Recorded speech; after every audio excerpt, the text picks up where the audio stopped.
Vamos a seguir con el Evangelio de Marcos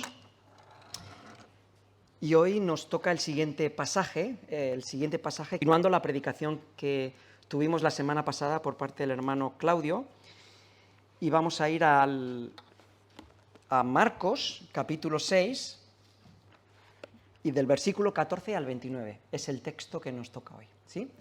Bueno, voy a leer el texto, gracias que me han dejado las gafas, que se me han olvidado. Gracias, Antonio, y ahora te las doy. Dice así la palabra del Señor. Oyó el rey Herodes la fama de Jesús, porque su nombre se había hecho notorio, y dijo: Juan el Bautista ha resucitado de los muertos, y por eso actúan en él estos poderes. Otros decían: es Elías, y otros decían: es un profeta o alguno de los profetas. Al oír esto, Herodes dijo: este es Juan, al que yo decapité, que ha resucitado de los muertos. Porque el mismo Herodes había enviado y prendido a Juan, y le había encadenado en la cárcel por causa de Herodías, mujer de Felipe su hermano, pues la había tomado por mujer. Porque Juan decía a Herodes: no te es lícito tener la mujer de tu hermano. Pero Herodías le acechaba y deseaba matarle y no podía. Porque Herodes temía a Juan, sabiendo que era varón justo y santo, y le guardaba a salvo. Y oyéndole se quedaba muy perplejo, pero lo escuchaba de buena gana. Pero venido un día oportuno en que Herodes, en la fiesta de su cumpleaños, daba una cena a sus príncipes y tribunos y a los principales de Galilea, entrando la hija de Herodías, danzó y agradó a Herodes y a los que estaban con él a la mesa. Y el rey dijo a la muchacha: pídeme lo que quieras y yo te lo daré. Y le juró: todo lo que me pidas te daré, hasta la mitad de mi reino.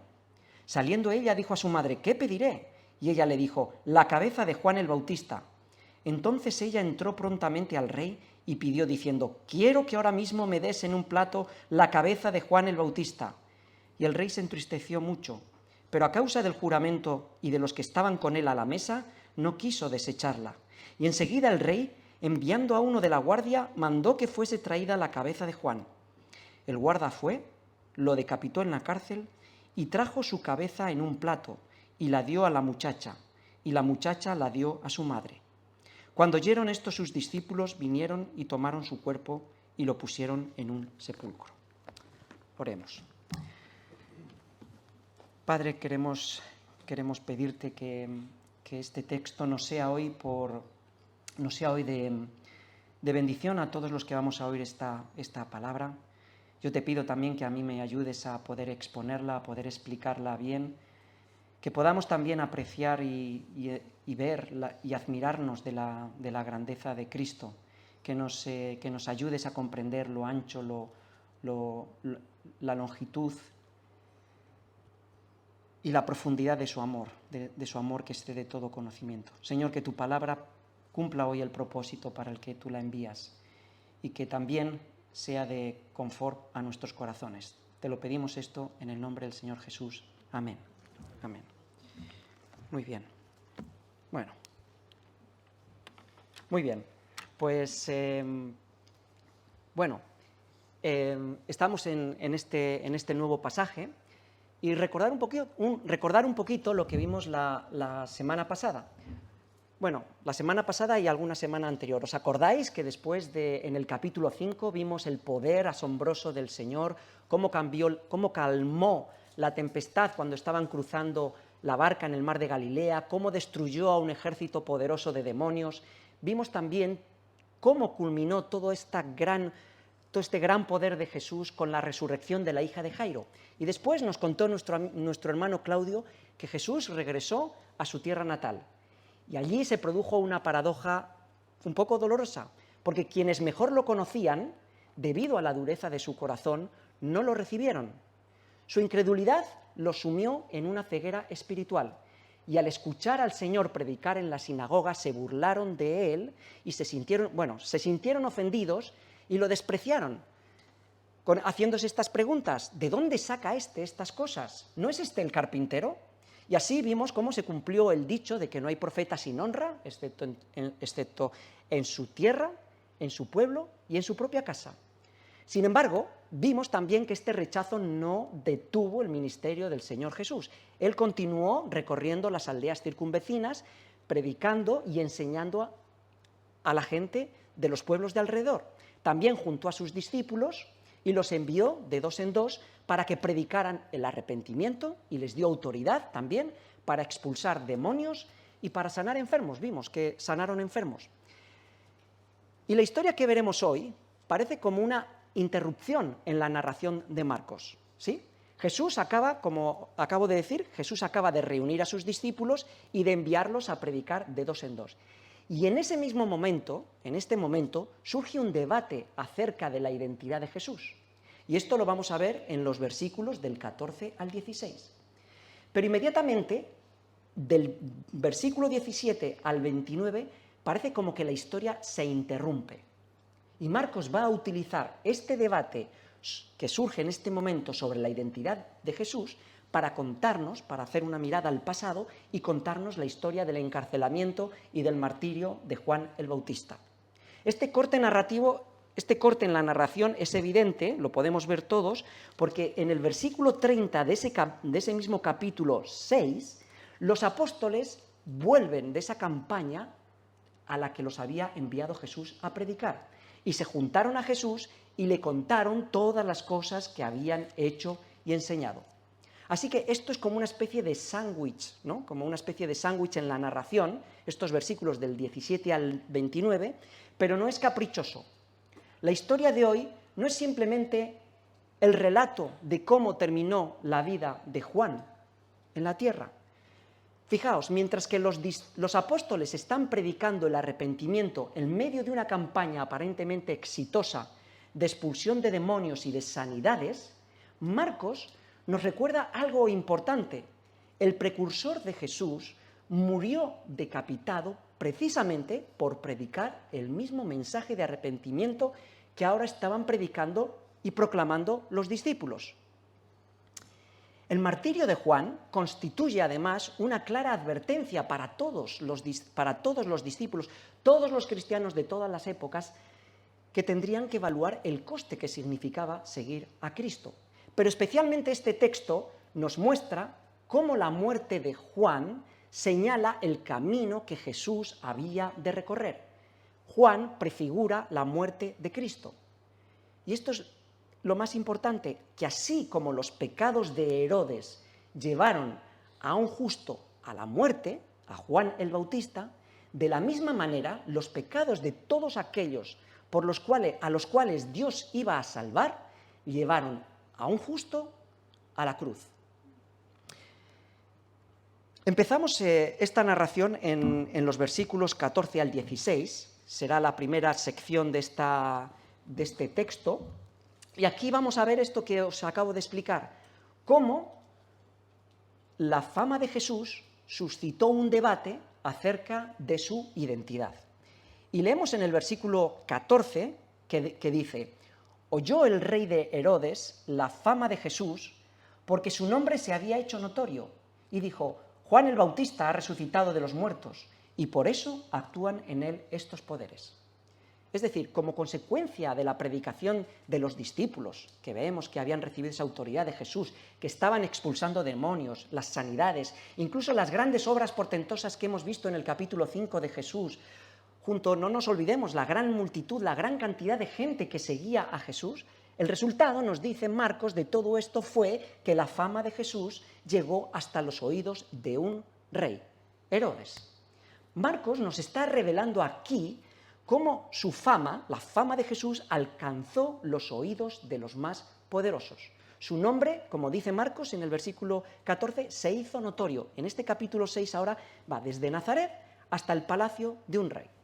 Y que su nombre se hizo notorio no se refiere simplemente a que todo el mundo conocía el nombre de Jesús y lo pronunciaba ese nombre como si se tratara de una especie de campaña de marketing. No, en el pensamiento hebreo el nombre significa algo mucho más, va acompañado con toda la persona.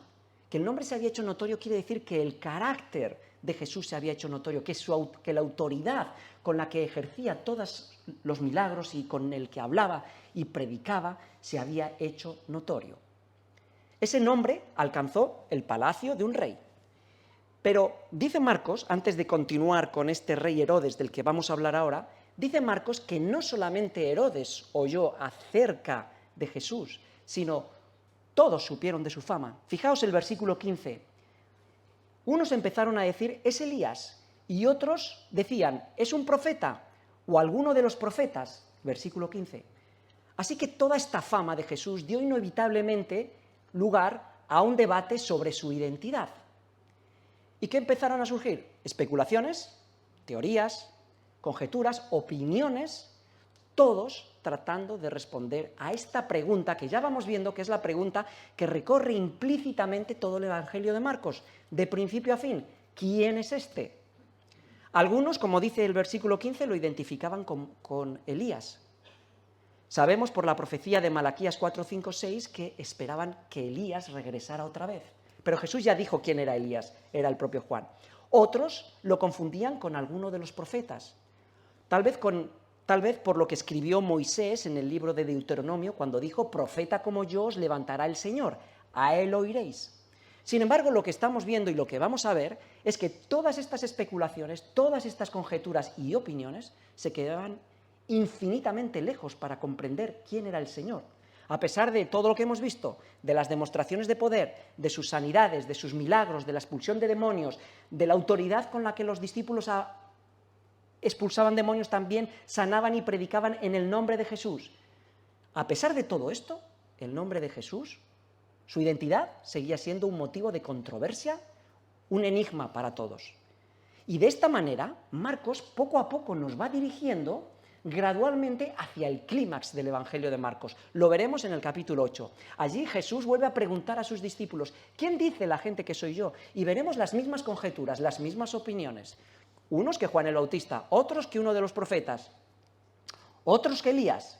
Y el Señor les preguntará directamente a ellos, pero vosotros, ¿quién decís que soy yo?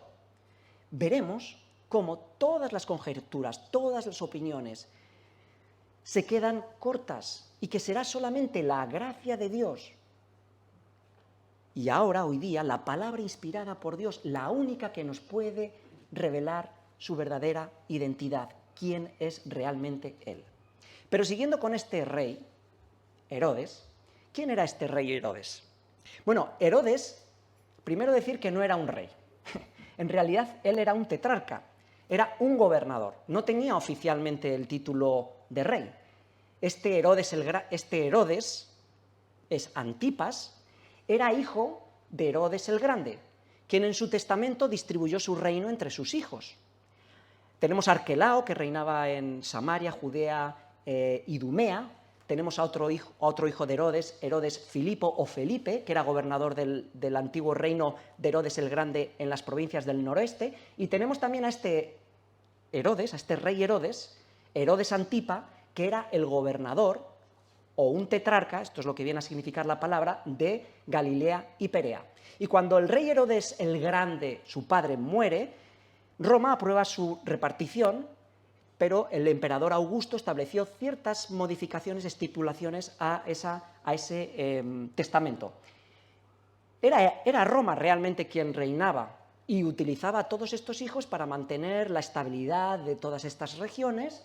Sobre todo también los utilizaba como recaudadores de impuestos y todo esto era mucho más barato para Roma económicamente que una invasión política y militar. Entonces Herodes tenía su propio ejército, ¿sí? Pero era un vasallo de Roma, no era un rey. En realidad era simplemente un títere del poder real. Pero lo que nos llama, volviendo al texto ahora, lo que nos llama poderosamente la atención, lo que nos llama la atención en este texto es la perplejidad obsesiva de Herodes. Si lo veis, de forma significativa, él repite 2 veces cuál es su convicción. Cuando oye de la fama de Jesús, versículo 14, es Juan el Bautista, dice de Jesús, es Juan el Bautista que ha resucitado de los muertos y por eso actúan en él estos poderes. Y lo repite en el versículo 16, de aquí su obsesión y convicción. Este es Juan, al que yo decapité, que ha resucitado de los muertos. Y esto que está diciendo de Herodes, primero está revelando 2 cosas de él. Primero, que él lo decapitó, que él lo mató, que él era el culpable. Y también está revelando otra cosa, está revelando su propia ceguera espiritual. Porque como hemos leído en la historia y vamos a ver más adelante, Herodes pasa mucho tiempo con Juan el Bautista, lo tiene en su cárcel. ¿Y de qué creemos que le hablaría Juan el Bautista a Herodes, sino de aquel al que había venido a preparar el camino y de que se arrepintiera. Entonces Herodes ve ahora en Jesús a Juan, y ahora la fama de Jesús, la notoriedad de su nombre, activa su culpa. Y es por eso que no le deja la conciencia en paz. El texto además nos muestra a Herodes como un hombre supersticioso, que creía también en la resurrección, pero de una manera distorsionada. ¿Y qué estaba reflejando esto que decía Herodes? También estaba reflejando su propio miedo. Fijaos, es como aquel que ha matado a alguien y que de repente lo ve en otra persona que ha resucitado y que viene a vengar su sangre y que viene a ajustar cuentas, como una especie de presentimiento de algo malo que le iba a suceder. Y además Herodes dice en el versículo 14, por eso actúan en él estos poderes, versículo 14, ¿lo veis? Al final, reconoce estos hechos extraordinarios. Pero esto no es más que un intento de confirmar o de explicar él mismo sus propias supersticiones. Pero aquí está la tragedia suprema, aquí está la tragedia. Herodes está cegado para reconocer que Jesús era aquel de quien Juan le hablaba, al que Juan anunciaba. La culpa del pecado ahora le impide ver quién es realmente Jesús. Sí, podía ver los milagros, pero no al Mesías. Podía reconocer el poder, pero no la persona. La culpa no solamente le atormentaba, también le estaba cegando espiritualmente. Desde el principio resistió la voz de Juan el Bautista, la voz del profeta, quien le instaba al arrepentimiento. Y ahora Herodes está abandonado a su propia confusión. Está entregado, como dice Romanos, a una mente depravada. ¿Y esto qué es sino parte del juicio divino que ya ha caído sobre él? Y esta historia nos recuerda la historia de otro rey. De este era un rey verdadero, David. Ambos cometieron adulterio. Ambos tomaron la mujer de otra persona y ambos acabaron matando a un inocente. Fijaos, David escribió mientras esta culpa le estaba atormentando la cabeza. En el Salmo 32, del versículo 3 a 4, David decía, mientras callé, mientras no confesaba mi pecado, mientras no me arrepentía, se envejecieron mis huesos, en mi gemir todo el día, porque de día y de noche se agravó sobre mí tu mano, y se volvió mi verdor en sequedades de verano. ¿Veis ahora cómo Herodes siente esta misma presión, la mano de Dios que se ha grabado sobre él? Pero aquí está la diferencia crucial entre Herodes y David. David fue amonestado por otro profeta, por el profeta Natán. Y cuando David fue amonestado por el profeta Natán, él reconoció y dijo, pequé contra Dios, y se arrepintió profundamente. Y lo expresa en este mismo salmo, aquí en el versículo 5, mi pecado te declaré, y no encubrí mi iniquidad, y tú perdonaste la maldad de mi pecado. Herodes, en cambio, fue amonestado por el profeta, por otro profeta, por Juan el Bautista, para su bien, pero acabó también asesinándolo. Digo que, se me olvidó decir que David también mató a un inocente, a Urías, el esposo de Betsabé. Su culpa le llevó a un asesinato, pero él se arrepintió profundamente. Herodes, en cambio, mató al profeta que vino a amonestarle, que vino a decirle que se arrepintiese. Acabó matándolo. Y esto no enterró su culpa. Al contrario, ahora vemos que le hace gritar con más fuerza. La sangre del martirio de Juan clamaba como la sangre de Abel. Reclamaba justicia. Y ahora la conciencia perturbada de Herodes por este crimen le predica su propio juicio por este pecado. Lo que estamos viendo, hermanos, es cómo el testimonio de la culpa persiste en la conciencia de Herodes. Y así en la conciencia de cualquier hombre que no se arrepiente o mujer de sus pecados. Si ese pecado no ha sido sanado, si ese pecado no ha sido vendado, si esa herida no ha sido calmada con Cristo, sigue dando testimonio la culpa en su conciencia. Su pecado, el pecado de Herodes, destruyó la vida de un justo, pero no pudo destruir su mensaje, no pudo destruir la verdad que Juan estaba proclamando. La verdad tiene esta característica persistente, tiene la capacidad de volver una y otra vez a la conciencia y a la mente del culpable. Y cuando digo culpable estoy hablando del pecador, sea cual sea el pecado no confesado. Para nosotros, amigo que estás aquí tal vez y sigues aún escuchando el mensaje del Evangelio, pero que aún no has respondido a él, si tu conciencia aún sigue con culpa, si sigues escuchando a Cristo, no es casualidad. La pregunta es, ¿quién es Cristo para ti?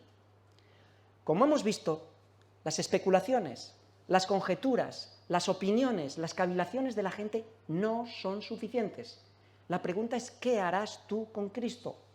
Herodes prefirió su pecado, rechazó la voz del profeta, rechazó la palabra de Dios y quedó ciego para ver quién era Cristo y con esta culpa. A los hermanos que sientan que su testimonio está muerto, que sus familiares igual los rechazan, o sus hijos, o su familia, o sus amigos queridos no responden después que han predicado el Evangelio, fíjense cómo la conciencia de Herodes, miren a su conciencia y fíjense cómo el testimonio de Juan seguía aún trabajando en él.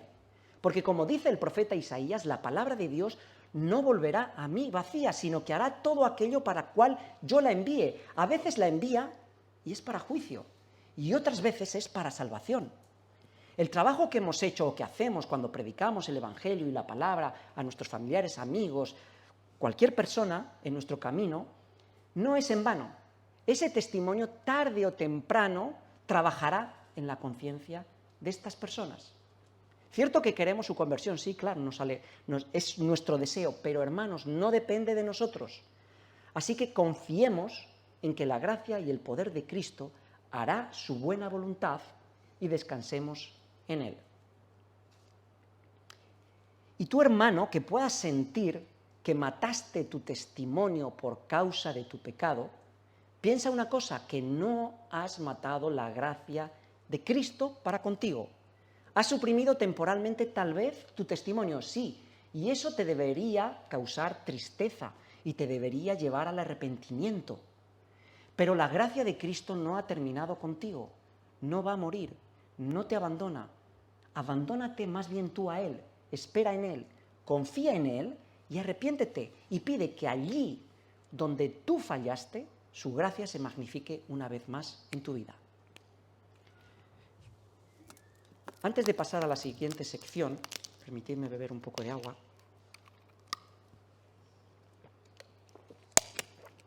Ahora, lo que vamos a ver en los siguientes versículos, del 17 al 20, será la próxima sección, bueno, del 17 al 29 en realidad, es todo eso de lo que os he hablado yo, del corte narrativo.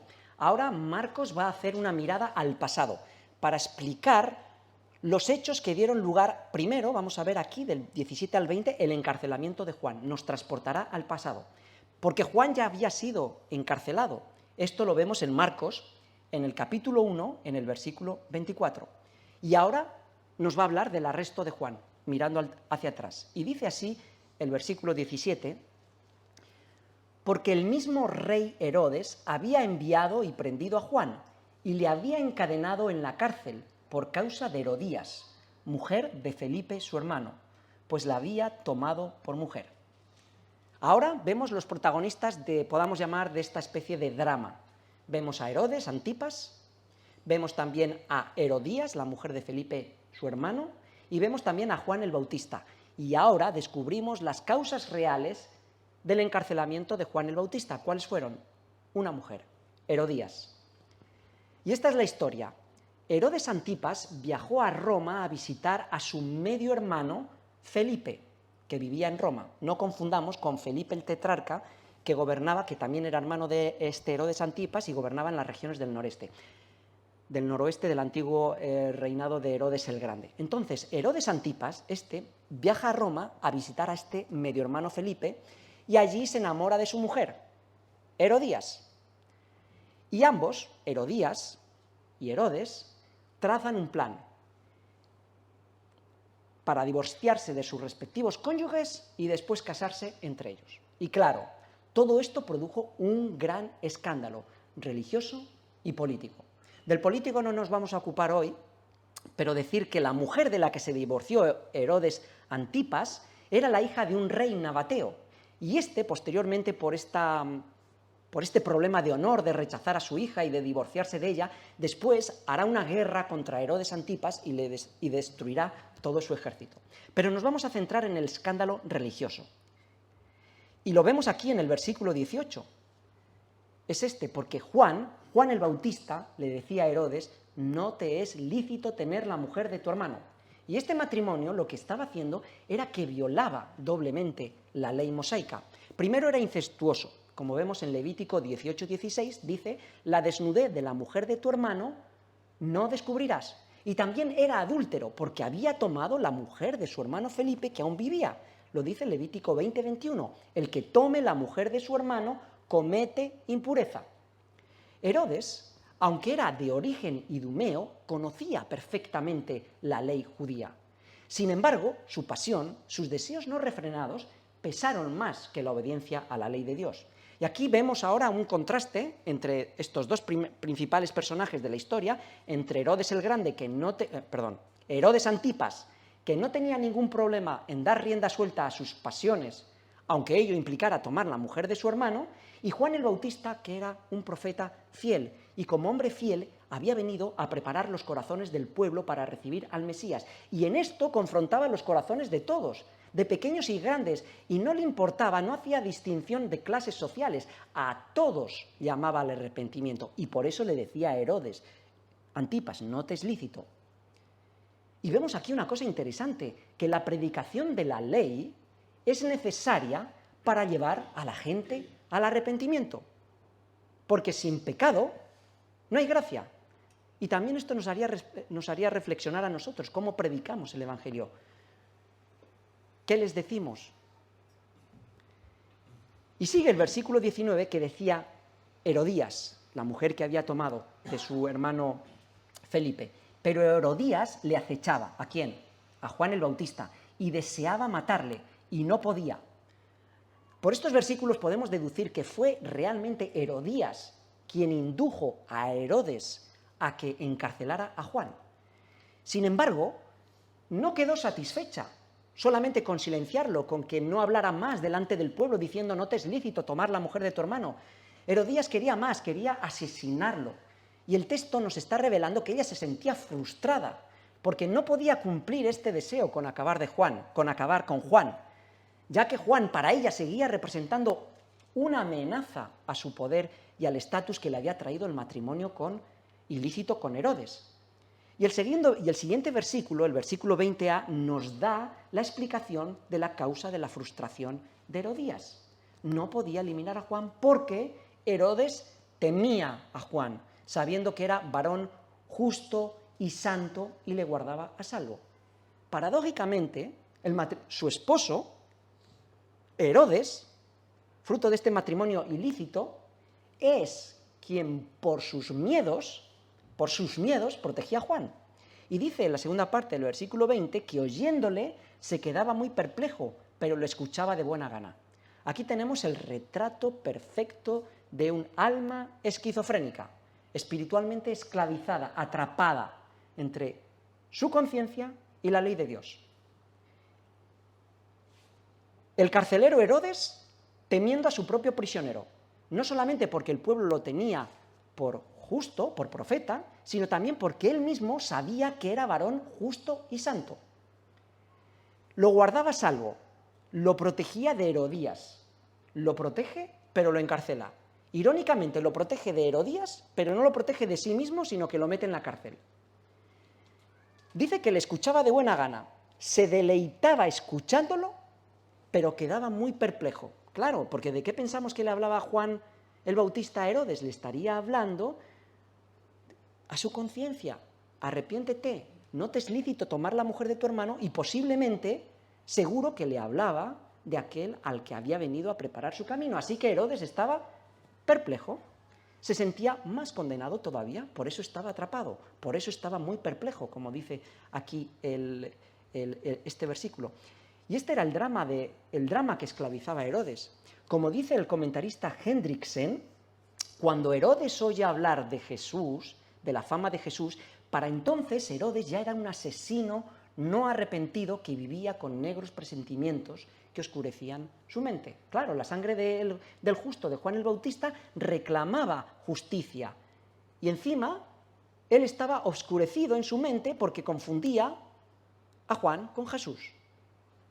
Marcos nos muestra además cómo el testimonio de Juan era tan evidente que su propio enemigo, su propio carcelero, declaraba su inocencia.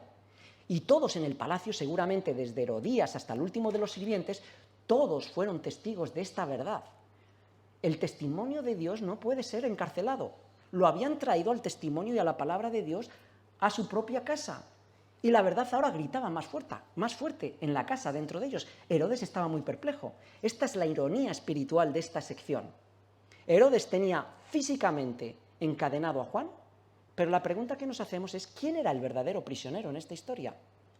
Jesús, cuando unos judíos que habían creído en él les dijo que permanecieran en la verdad si querían ser verdaderamente sus discípulos, después ellos dicen que no habían pecado, que como él decía que eran esclavos, si ellos eran libres y no habían pecado, y Jesús dice, el que comete pecado es esclavo del pecado. Herodes era realmente quien estaba encarcelado, quien estaba en la prisión, era el verdadero esclavo, porque él no quería ni podía abandonar su pecado. Y en esta historia también parece como que vemos el silencio de Dios, como que Dios no está presente, pero no es cierto. Juan no fue encadenado por el capricho de Herodes y Herodías. Dios lo permitió como parte de su plan redentor. Sin ser consciente, ahora Herodes estaba siendo utilizado como instrumento en las manos de Juan en las manos de Dios, para que Juan continuara su ministerio, preparando el camino del siervo sufriente. Juan preparó el camino no solamente con su predicación, sino también con su sufrimiento injusto, y estaba prefigurando la copa amarga que Jesús habría de beber. Si pensamos en los hermanos de Roma, esta historia también significaría un consuelo para ellos que estaban sufriendo persecución ante las preguntas ¿por qué Dios está ausente? ¿Por qué Dios guarda silencio? Esta historia les recordaba una verdad. Como a Juan el Bautista podrían decir, nos pueden encarcelar, nos pueden encerrar, pero al final la verdad del Evangelio tronará con más potencia en la conciencia y en las mentes de aquellas personas que quieren suprimirlo. Además, pensarían que sus sufrimientos no es en vano, podían pensarlo, porque Dios no estaba callado, Dios estaba escribiendo la historia y estaba hablando, y ellos ahora estaban participando del mismo patrón del rechazo de todos los profetas, de Juan el Bautista y también de Cristo.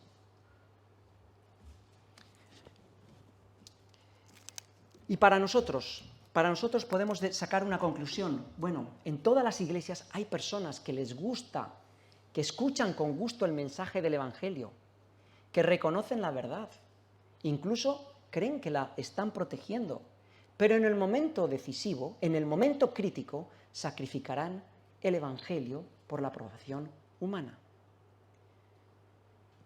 En todas las congregaciones hay Herodes, personas que creen estar cerca de la verdad, que creen, pero la tienen encerrada, la tienen encadenada.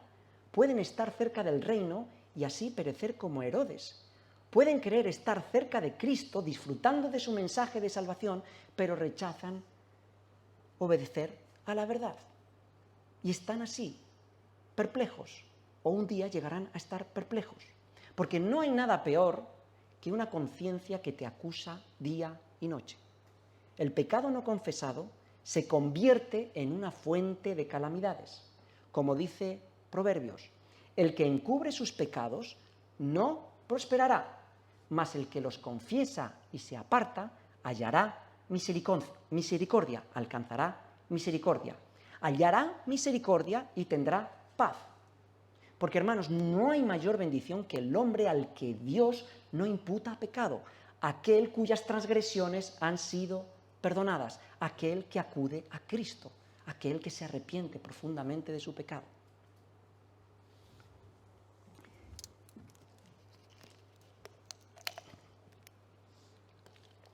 De forma dramática ahora Marcos nos introduce en la siguiente sección, que lo vamos a ver en los versículos del 21 al 25. con la llegada de un día oportuno, un día en el que vamos a ver una danza, vamos a ver una fiesta de cumpleaños y una danza, pero esta fiesta se va a convertir en una trampa para el propio Herodes. Y dice, leyendo el primer versículo, el 21, dice que venido un día oportuno en que Herodes en la fiesta de su cumpleaños daba una cena a los príncipes y tribunos y a los principales de Galilea, y me gustaría pararme aquí, porque este día oportuno es un día providencial. Y digo providencial porque no debemos perder de vista que en los planes de Dios, incluso los días malos para sus siervos y oportunos para los impíos, como es este caso, están decretados, están ordenados por Dios para cumplir lo que hemos dicho antes, sus propósitos redentores. Este sí, era un día oportuno para la impía Herodías, que estaba acechando cualquier oportunidad para acabar con la vida de Juan. Pero este día se convirtió en una trampa para Herodes. Ese día fue su fiesta de cumpleaños, la fiesta de cumpleaños de Herodes, quien ofrecía, nos dice este texto, una fiesta a sus principales, un banquete a sus principales, a sus príncipes y tribunos y los principales de Galilea. Fijaos de quién se rodea Herodes en este banquete. Podemos decir que es casi todo el poder junto. Los príncipes eran los militares, los tribunos eran los políticos y los nobles o principales de Galilea, el poder económico de ese momento. Seguramente que esta se trataba de una fiesta muy espléndida, fastuosa, no faltaría la comida, habría vino en abundancia, habría música, juegos, bailes, entretenimientos, pero sobre todo, como nos dice el siguiente versículo, no faltaban en estas fiestas las danzas sensuales y provocativas. Y dice el versículo 22a que entrando la hija de Herodías, danzó y agradó a Herodes y a los que estaban con él a la mesa. En este caso no se trataba de una bailarina profesional, no, se trataba de la misma hija de Herodías quien entró a danzar de esta forma sensual.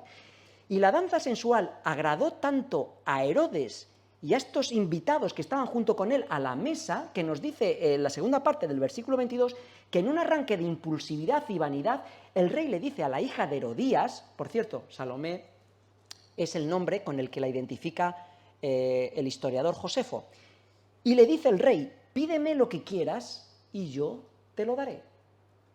Vemos a estos poderes juntos, a estos invitados tan ilustres, y posiblemente Herodes lo que quería, básicamente lo que estaba buscando era impresionar a estos invitados y usarlos como manera de asegurar su gobierno con el rey.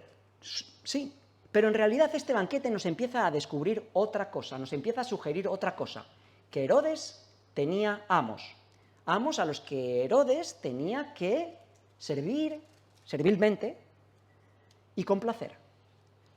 Todo esto nos empieza a dejar ver a un rey débil, un rey con miedo a los hombres, un rey que es seducido fácilmente por la sensualidad, un rey irreflexivo e imprudente que no vigila el valor de sus palabras, un rey vanidoso que solamente busca agradarse a sí mismo y a los hombres y servirse de otros.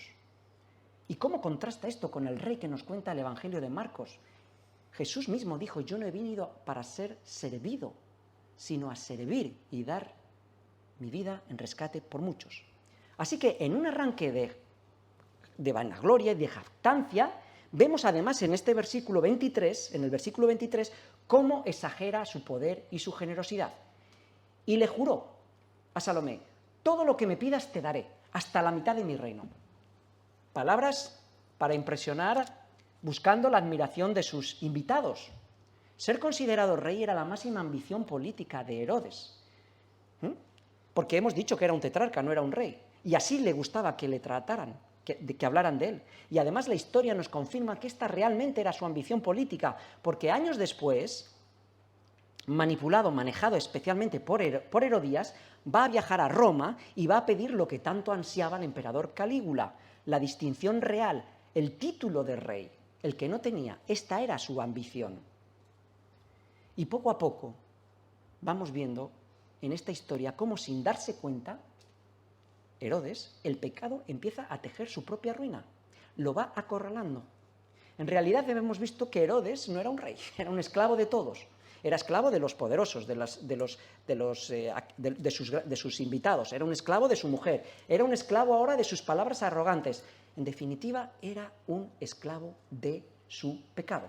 Cada acción pecaminosa en Herodes va dando lugar a otra, y va haciendo cada vez más irrompible la cadena de esclavitud espiritual en la que él se encontraba. Todo esto además confirma que mientras el pecado no es confesado, mientras el pecado es resistido, mientras el corazón se niega a escuchar la palabra de Dios, a escuchar a aquel que le exhortaba para su bien, Juan el Bautista en este caso, su corazón se va endureciendo progresivamente y aferrándose a él y no lo abandona. Poco a poco lo va desarmando, lo va debilitando, hasta hacer que sea imposible resistir a las peticiones más perversas del pecado, que veremos a continuación. Vemos además que Herodías, después de que le dice esto, o sea, Salomé, después de que le dice esto el rey, dice que saliendo ella, al versículo 24a, dijo a su madre, ¿qué pediré? Y aquí empezamos a ver la máxima tensión de la historia. La joven sale, consulta a su madre y se presenta la oportunidad de oro. Y ella le dijo, la cabeza de Juan el Bautista. Sin saberlo, Herodes ha caído en la trampa de Herodías. Una petición brutal, una petición extravagante, ¿no? La trampa de Herodías parece que había funcionado perfectamente. Había manipulado a su marido, había manipulado a su propia hija para conseguir su objetivo asesino, acabar con la cabeza de Juan. Y veis el siguiente versículo, el 25, cómo ella, Salomé, entró prontamente, subrayando la palabra prontamente al rey, y pidió diciendo, quiero que ahora mismo, la subrayo, me des en un plato la cabeza de Juan el Bautista. Marcos quiere otra vez, al utilizar la cabeza de Juan el Bautista, que sintamos esta brutalidad de esta petición. Y estas palabras que he subrayado, veis cómo la urgencia del mal debe ejecutarse sin demora. Herodías, o sea, Salomé entra prontamente, es decir, inmediatamente, sin darle tiempo a que reflexione ni a que medite. La hija lo empieza a presionar, la hija de Herodías, y le urge al rey Herodes ahora mismo, que me des ahora mismo. Vemos la insolencia de esta joven y cómo se invierten los papeles de autoridad, ¿no? Y cómo muestran estas palabras el odio y la hostilidad de Herodías hacia Juan el Bautista. Es como si Herodías dijera, mira, no solamente quiero su cabeza, quiero además que se le degrade, que se le separe la cabeza del cuerpo, que se me ofrezca su cabeza en una bandeja sangrante como si se tratara de un plato de comida en una fiesta caníbal. Toda una cadena de pecados de Herodes empiezan a demandarle algo terrible. Aquel pecado que pensaba que le iba a dar satisfacción, bienestar, la sensualidad con Herodías, el matrimonio ilícito. Toda esta cadena de pecados empieza a demandarle algo terrible, la cabeza de un justo, en una fiesta de cumpleaños. Un cumpleaños se va a convertir en el martirio, en el escenario de un martirio. El placer pecaminoso de Herodes, desde el principio con Herodías, acaba demandando la sangre de un justo. Y esto, lo que nos está mostrando también, está prefigurando cómo Cristo, como hemos leído antes, sería entregado para complacer los deseos de estos sacerdotes y escribas que gritaban y hacían gritar a las multitudes, crucifícale, crucifícale. Y aquí podemos hacer un pequeño paréntesis y preguntarnos, hermano, ¿conoces bien tu corazón? ¿Conoces cuáles son tus debilidades? ¿Lo vigilas para no quedar atrapado en el engaño del pecado? A veces nos creemos como reyes, nos sentimos como Herodes, como si fuéramos un rey, que podemos dominar nuestras debilidades. Pero recuerda, como dice el profeta Jeremías, que el corazón es perverso y engañoso, más que todas las cosas. Si no lo vigilamos, llegará pronto el día oportuno cuando tus debilidades, cuando seas más vulnerable y no podrás negarle a tu corazón todo lo que le pida el pecado. ¿Crees que puedes manejar tu codicia? ¿Crees que puedes manejar tu envidia? ¿Crees que puedes dominar la lujuria? ¿Crees que puedes manejar la vanidad? Usa la oración preventiva que el Señor nos recomendó. No nos dejes caer en tentación. porque si no lo hacemos, estaremos reflejando que somos un rey, como Herodes. Pero la historia esta nos dirá que somos imprudentes, insensatos e irreflexivos. Por eso es tan importante utilizar la oración preventiva, de la cual el Señor nos habló. Y podemos hacernos otra reflexión. ¿Rechazas los consejos de los hermanos que te dicen la verdad? Si alguna vez alguien te dice no te es lícito tal cosa, no lo deberíamos de ver como una invasión o una intromisión en nuestra vida privada. Estos hermanos seguramente que con mansedumbre, con humildad y con temor seguramente que busquen y quieran nuestro bien, el arrepentimiento.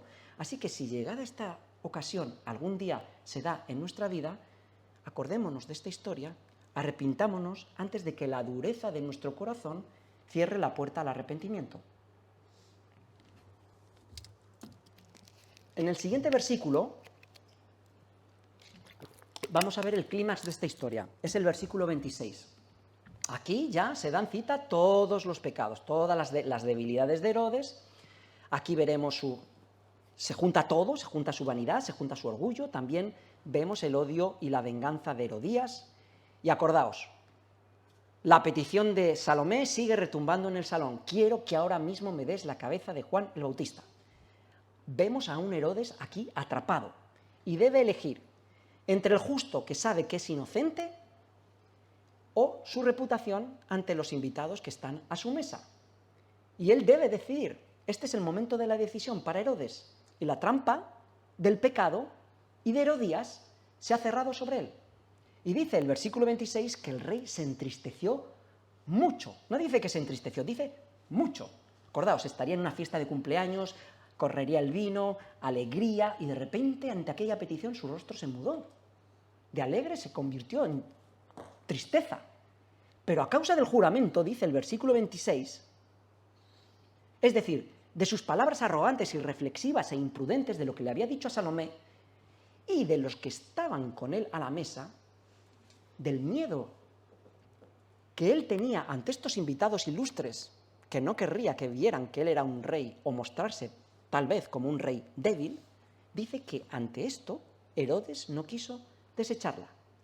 Pero Herodes podía haber dicho perfectamente no a semejante petición, porque la ley dice claramente no matarás, y esto él lo sabía.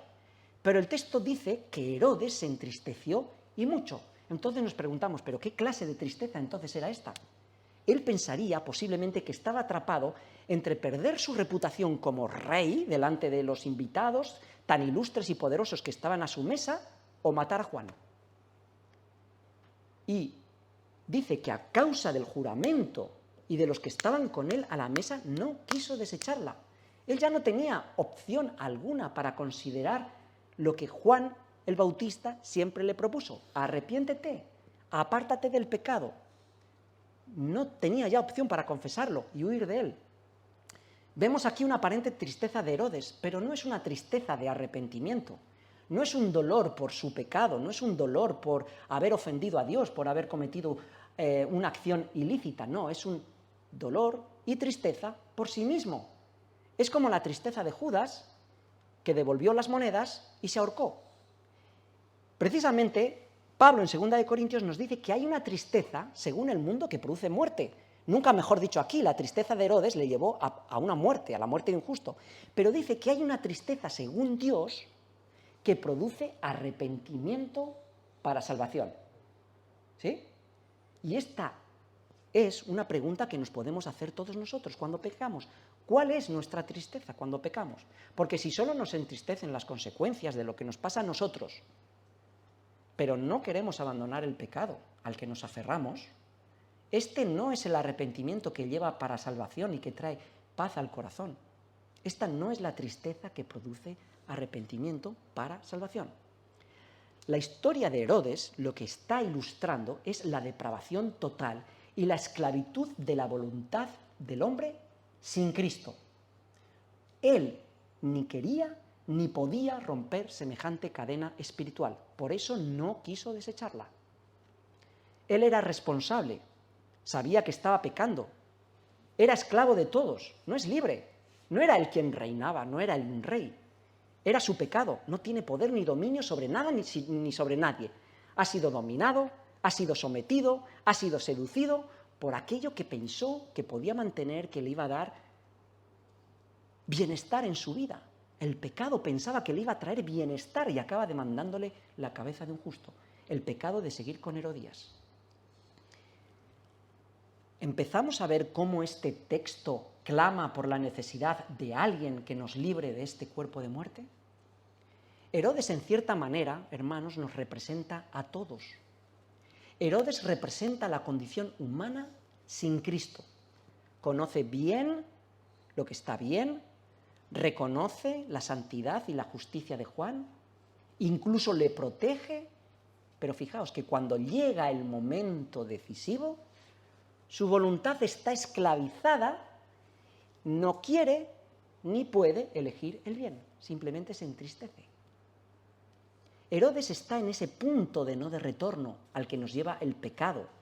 Está atrapado, habiendo desechado el temor de Dios y habiendo escogido su propio pecado y siendo más fuerte en él el temor a los hombres, no puede arrepentirse. Esta historia también me recuerda un paralelo con la historia de otro rey en Israel, Acab y Jezabel, y otra, digamos, reina. Esta escena, ¿os acordáis de la historia de Acab cuando él quería tener la viña del pobre Nabot? Pero Nabot no se la quiere vender. Entonces Jezabel, su mujer, se da cuenta de la tristeza en el rostro del rey Acab y le dijo: ¿pero no gobiernas tú ahora en Israel? Levántate y come y alégrate, yo te daré la viña de Nabot. Primero le sedujo el corazón. Tú eres el rey. Eso es lo que nos dice el pecado.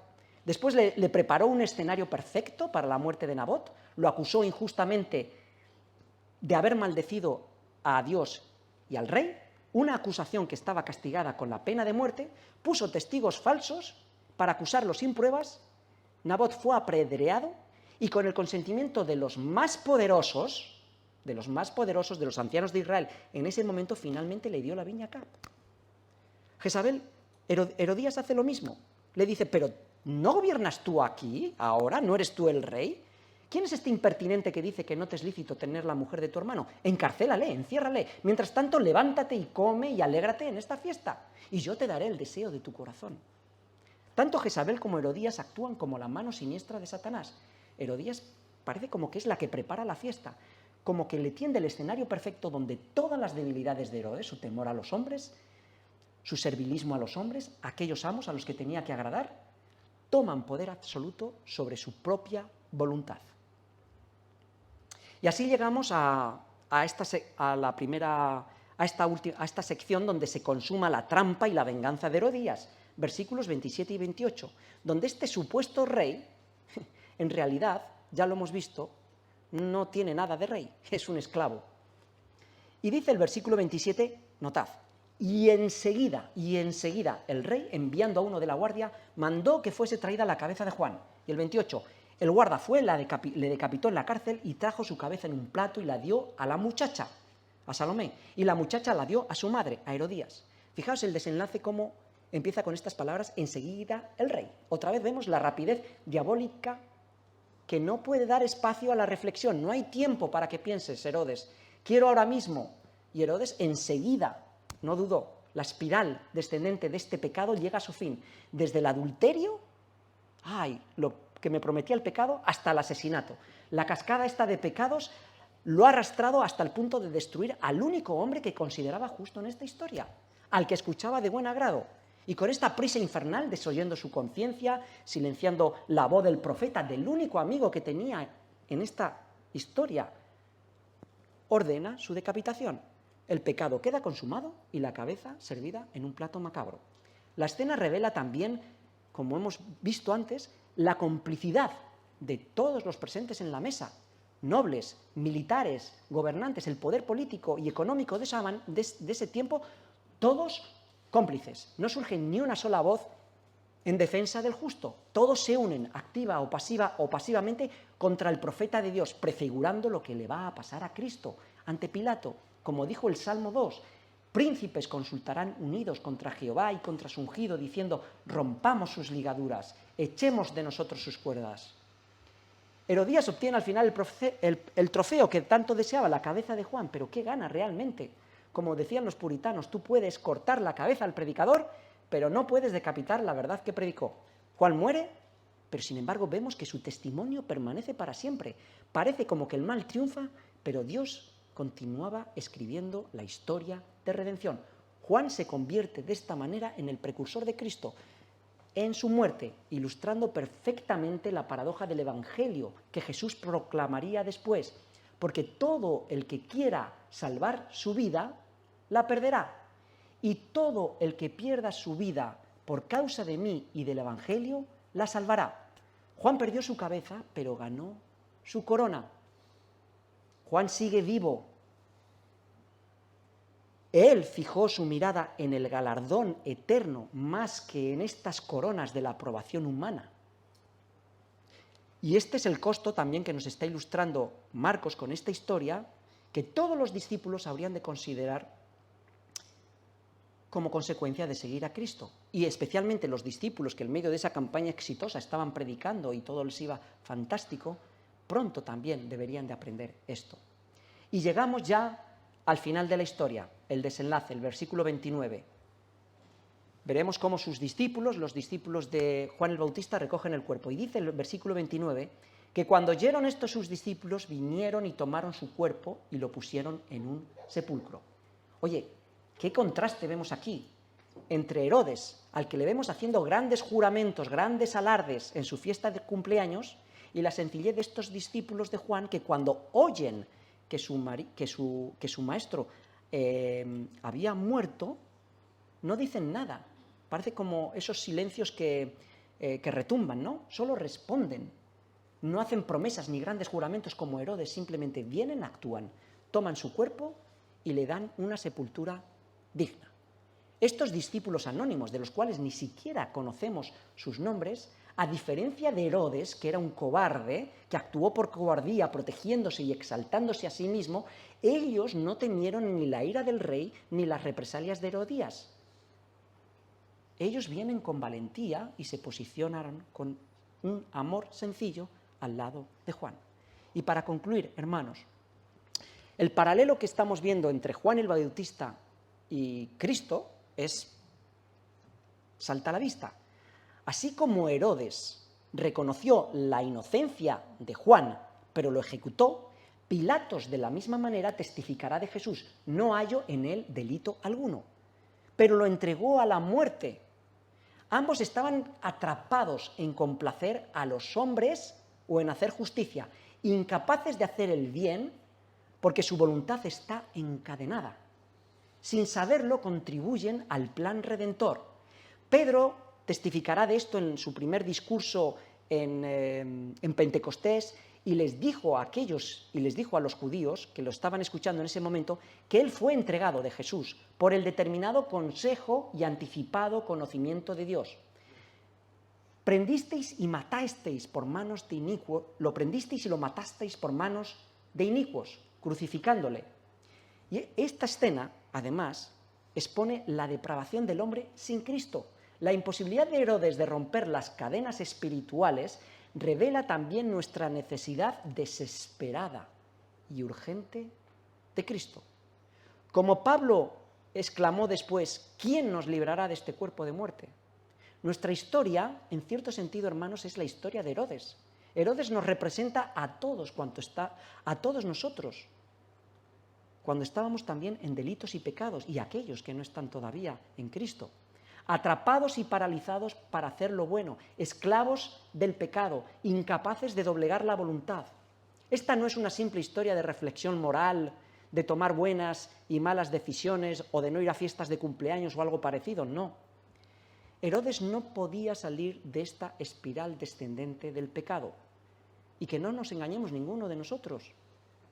Nadie podrá salir de esa espiral descendente del pecado. Él rechazó la gracia.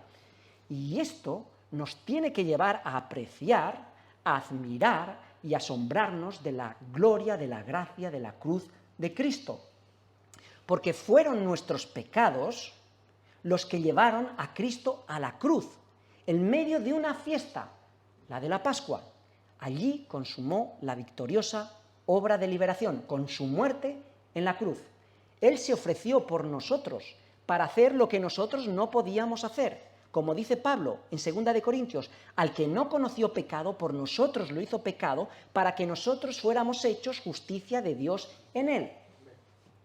Nuestro pecado, hermanos, también mató a un justo. Nosotros también fuimos homicidas, como Herodes.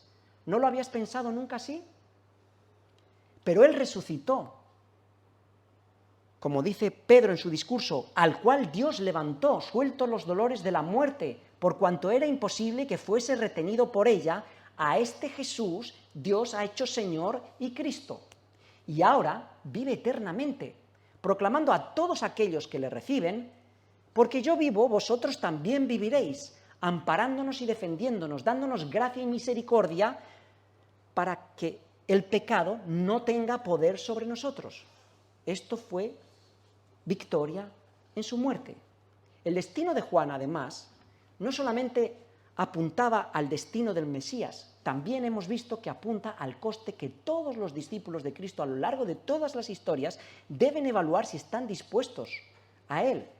Porque como dijo Pablo, todo el que quiera vivir piadosamente y anuncie el Evangelio de Cristo, la ley y la gracia, el arrepentimiento de pecados y el perdón incondicional en el nombre de Cristo, experimentarán de alguna u otra forma sufrimiento y muerte.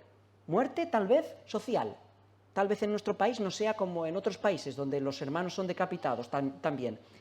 En la familia, entre amigos, en el trabajo. Porque como dijo Cristo, el que odie su vida en este mundo, para vida eterna la ganará. Y terminamos con una pequeña reflexión.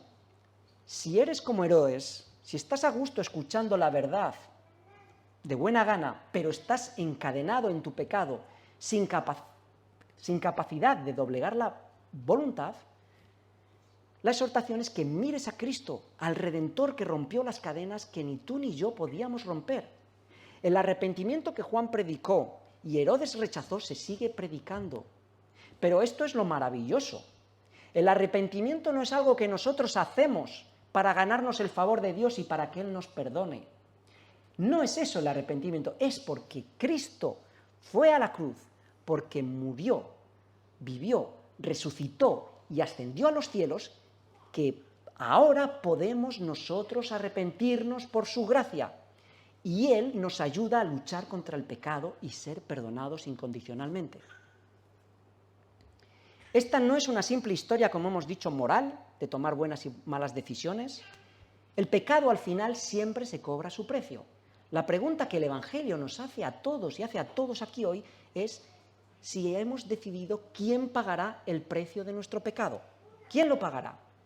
Si aún no has confiado en Cristo y en su gracia para tu salvación y que Él lo pagó en la cruz, entonces la mala noticia es que lo pagarás tú con tu propia sangre eternamente. Herodes rechazó la gracia y perdió su alma por retener el pecado, aquello que le decía que iba a ser, que le iba a traer alegría y satisfacción, y por querer ganar el mundo. Y el Señor nos dijo más adelante, ¿y de qué aprovechará al hombre ganar todo el mundo si perdiere su alma? Que Dios, hermanos, que Dios nos conceda siempre esta gracia del arrepentimiento, siempre por la vida, por la muerte, por la resurrección y la glorificación del justo y sabio Dios, por Jesucristo nuestro Señor. Amén. Oremos. Padre, queremos darte gracias, queremos inclinarnos ante tu presencia y reconocer que nosotros también en su día fuimos homicidas, hemos visto cómo nuestros pecados llevaron al justo, a nuestro Señor Jesucristo, a la muerte. Pero te damos muchas gracias porque resucitó, porque vive eternamente, ahora intercede por nosotros y nos ayuda en nuestras debilidades porque sabe que somos polvo. Pero queremos admirar, alabar y glorificar a nuestro Señor por todo lo que hizo por nosotros. Te damos gracias por concedernos el don del arrepentimiento por medio de su vida, de su muerte, de su resurrección y de su glorificación. Todo esto te pedimos en el nombre del Señor Jesús. Amén.